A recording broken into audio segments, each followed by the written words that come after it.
So the most recent James Bond, Daniel Craig, Craig. yeah, Daniel Craig, a man with two first names. Never trust people with two first names. They will stab you in the back any chance they get. Anyway, uh, Daniel Craig was interestingly quoted as saying after they wrapped up filming on Spectre, I think was the latest James Bond film.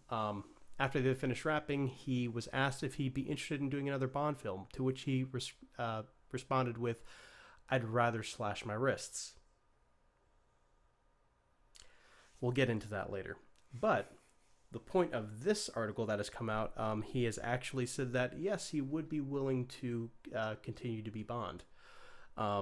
He said that he, gave it some more thought, and basically he would miss doing the character if he were to stop playing James Bond.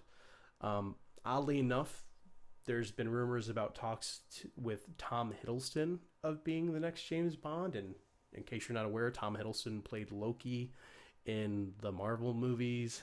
He's done some other projects here and there for TV and film. That would be pretty interesting. I think he would be a completely different Bond than we've ever seen before. But I can see it. Yeah, definitely. He's British.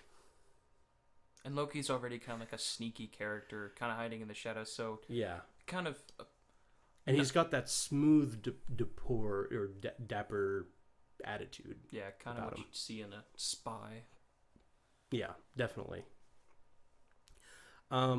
But and apparently, so if that's the case, maybe the studio has taken what Daniel Craig's comments a bit seriously, and they're like, okay, if that's how you feel, we can always find another Bond. That's how this works. The same actor does not continue to do Bond indefinitely. They do eventually move on to another actor. Usually it's age that comes into it. But I'm sure that there's been some people who've just grown tired of playing Bond. And I kind of wanted to get into this. So first of all, his comment when he said he'd rather slash his wrist, really pathetic, really weak. Now, he was asked this literally the day after they wrapped shooting on Spectre. So he was tired. I get that. He had been away from home for 9 months. But, when you're an actor, that's what happens.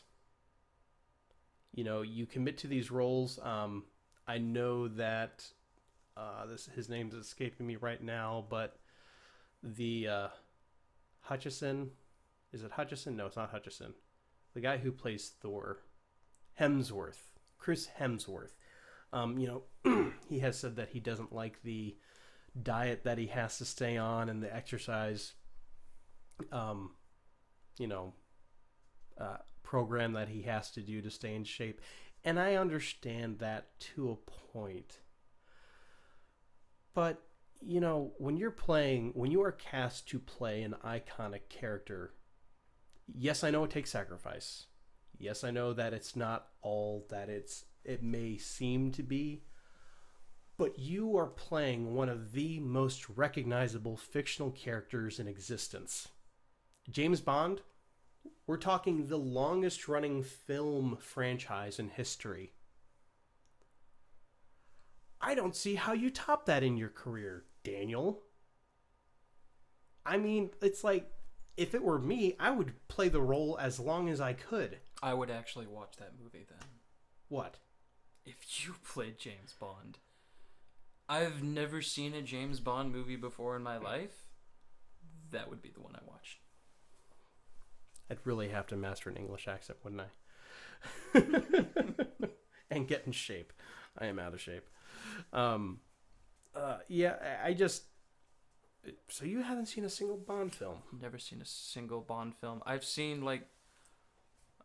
bits and pieces of James Bond movies. Just I've always kind of been curious. I'll flip through TV channel when I used to watch a lot of TV. I would flip through channels and be like, oh, that's a James Bond movie, I think. And I click on it and it'd be like, oh yeah, this is a James Bond movie, and like I watched 5 minutes and I was like, It doesn't really hold your interest, huh? no, Well, and honestly, I kind of feel like you don't have to watch James Bond movies to know what they're about. no. I mean, the more recent ones have been a little bit more complex as far as how they developed his character and how they developed the plot. I will say this though, but regarding Daniel Craig, like, hey, I'm glad that he has changed his mind on this, but at the same time, like, okay, like the comment didn't appreciate that. This time, because I saw Spectre, I've seen as far as the Bond films that he has been in, I have seen both Spectre and Skyfall. Spectre, he was phoning it in. He just clearly did not care. He was barely in character. He did not do a good job in that movie. You're gonna do another one. Actually, put effort into it. Like, because I can't stand the fact that he's basically taken for granted what is a God-given talent to portray someone this important to a lot of people. And I'm not the biggest Bond fan. I have seen far fewer Bond films than I have seen, if that makes sense. I have seen far fewer than I have seen. Yeah, there's like 24 Bond films. I've only seen probably 5 or 6 of them. Is what I mean to say. But this whole Mark Hamill kind of went through this with Luke Skywalker, how he didn't like how, oh, everyone only knows me for playing Luke Skywalker. I wish I was recognized for my other work that I do. Dude, you're Luke Skywalker. Or and not everyone does this, by the way. Oh, Daniel Radcliffe is the same way with Harry Potter. Like, he basically does these really weird roles because he's so tired of being recognized as Harry Potter. You're Harry Potter. You are a hero to children. It drives me crazy. It's like you don't understand the gift that you have. What a privilege this is for you to be in this role. It just drives me crazy every time I see an actor have this attitude with a character that they've played. I mean, has that ever happened to you? Have you ever heard an actor just go off on how they can't stand the role that they're playing, and you're just like, wow, I really like that role that you played, and it completely changes your viewpoint on that role and how that actor brought it to life? I think I heard that Robert Downey Jr. was complaining and was asking for more money. Like, he wanted to be paid more for doing the Avenger movies or doing more Iron Man movies, and I know one of my friends didn't like it, and he already kind of doesn't like Robert Downey Jr. very much, just because of how much you've been complaining. That's weird. I haven't heard that, but I try not to care about actors and actresses very much, because actors and actresses, they're gonna complain, and they're gonna complain about stupid things where if normal people like you and me hear that, they're just you don't, exactly what you're saying is you don't want to have people just recognize you for that one person, because that one person's huge and probably won't be forgotten in videography ever. And also just the money you can get from playing those roles is just insane, especially if you can make a character in a movie just amazing and people fall in love with that character. That's a special talent, and that requires the actor to actually care about their job. But I choose not to follow actors and actresses, because when I hear them complain about stupid things like that, it makes me just not want to watch their movies at all. But what about if it actually affects his performance? Because I mean, honestly, if you watch Skyfall and then turn around and watch Spectre, big difference. I mean, I think you would, be like, oh, okay, well, what is up with him this time? And then find out, oh, he didn't really want to do it. If you're acting like a little girl, honestly, directors should treat them like athletes. If you're not going to perform the way that we want you to perform, we're just going to cut you. Yeah. Like, why would we even use someone who's not even gonna give a crap? I think his name is Terrence Howard, the guy in the first Iron Man movie who played Rhodey. I want to say his name is Terrence Howard. He demanded more money, and Marvel was like, "No, we'll simply recast you." And he said, "Fine." They said, "Fine," and then we got Don Cheadle, who's a much better Rhodey anyway. So it can work out.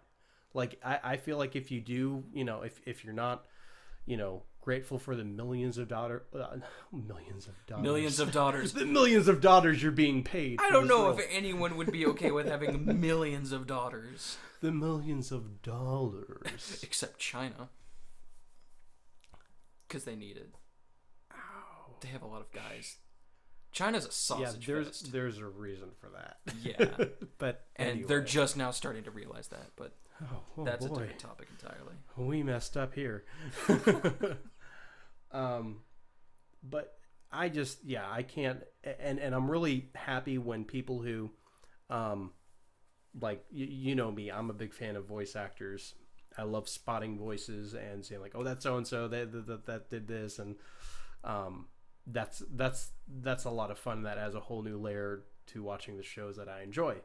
That being said, a lot of them I feel have more of a right to the Dragon Ball Z voice actors, for instance. They have a big right to be tired of those characters, because when it comes to the video games and Dragon Ball Z Kai and just having to like do a lot of redubbing of the same material that you've done over and over and over again, but because there's a new game coming out, you now have to dub all of this audio all over again.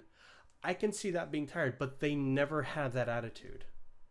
They're always just, hey, we love to do this character, and hey, fans, thanks for appreciating what we do. I feel like that's a much better approach than just, oh, I'd rather slash my wrist than be in another Bond film. It's like, do it. Really? Do it. Right now. I'd give him a knife. You would give him the knife. I was like, if you really feel that way, do it. Otherwise, shut up. Well, stop being a child. You heard it here, folks. Matt would give out a knife to someone who said they'd slash their wrist instead of playing James Bond. If they're going to act like that, then yes. I just feel like, you know what? If Tom Hiddleston gets it, it's hey, I'm okay with it. Could be a cool new direction. Could be, and give it to someone who's more grateful. But all that being said, I am glad that he changed his mind. Just might be a little bit too late. I still don't care.